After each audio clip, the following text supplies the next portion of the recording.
See if we can get this bit done now.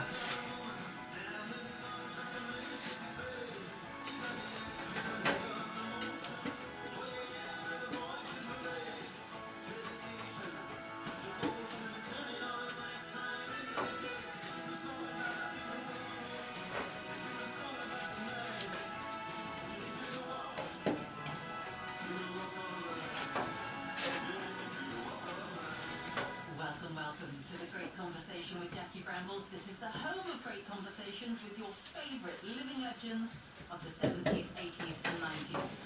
Not many will argue with the bestowing of the title Living Legend on tonight's very special guest. There's a lot to pack into his intro, but let's just say millions of Dire Straits albums sold, copious awards won, Grammys and Brits up the yin-yang.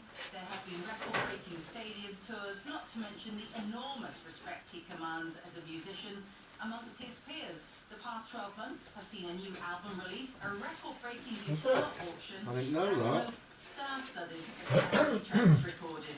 Here to chat about it all in our great conversation is the legendary Mark Knopfler. Hello Jackie, how are you? Well, Mark, thank you. Most appreciative of you taking the time to join us on the great conversation for a natter. As I was saying in your intro, your propensity for breaking world records across the now 6 decades of your career hasn't slowed down. In fact, it's gathered steam over the past year or so. 6 decades. Auctioning off of your That's personal good, isn't it? guitar collection. It set a world auction record for a total of almost £9 million, of which over 2 million you immediately donated to 4 charities you've worked very closely with for a long time. But I think in the process you nearly broke Christie's, didn't you? Such was the clamour of the bidders from over 60 countries trying to get their hands on your prized guitars. I'll tell you what though, it didn't lessen my admiration for Christie's one little bit. I mean, they're a superb outfit and their staff were all amazed and they couldn't have been nicer, they couldn't have been more charming, and it was just that it was the biggest. I think they had a bit of an overload. They had 20,000 people trying to lock on and trying to get on all at once, and Oh my goodness. so I think that it was unusual for them. So, but once they had taken some smelling salts and got home, they were fine.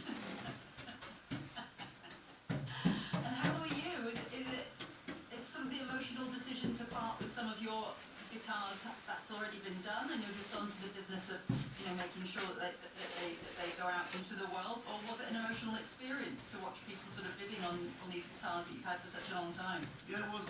I only burst into tears for 3 or 4 times. There was nothing to worry about really, and I was used to it by the time that the sale came around. It's not exactly the same as what they do in manufacturing. Put seam sealer on I've got plenty. I've got everywhere. Try to give it a good watertight seal. One person should sensibly have to play it. Yeah. So I'll be quite all right. They probably use a gun. Looking after Probably used to one, but I'm not used to a gun, so I'm just delighted to see them all going off. I just do it with my fingers. It's the right messy job. You can't use cameras without. People just cherish. Just kill the camera. You get all this flipping seam sealer all over your fingers.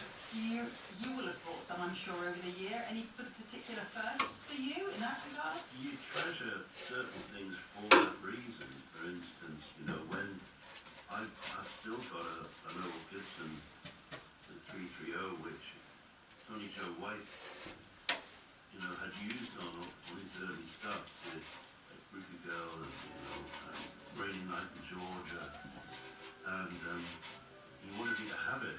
It was under his sofa. Oh wow. And he said, "Oh, where'd you have that guitar, Mark?" He started playing Fender, and he wasn't playing his old Gibson, so I took it out. It was covered in dust. The fingerboard was all pitted from the sweat of Tony Joe's few gigs. So I had the fingerboard. I had it fitted with a new fingerboard down in Tennessee. The reason guitar shop fixed it up for me, and I've just put it on every record I made since then. So it's one of my treasured possessions, and I always think of Tony when I'm playing it, and it's going on a new record. What's that, mate, Dan? But that's what happens, that sometimes a new owner can give something Now, the real question here is, do they actually put you on to record?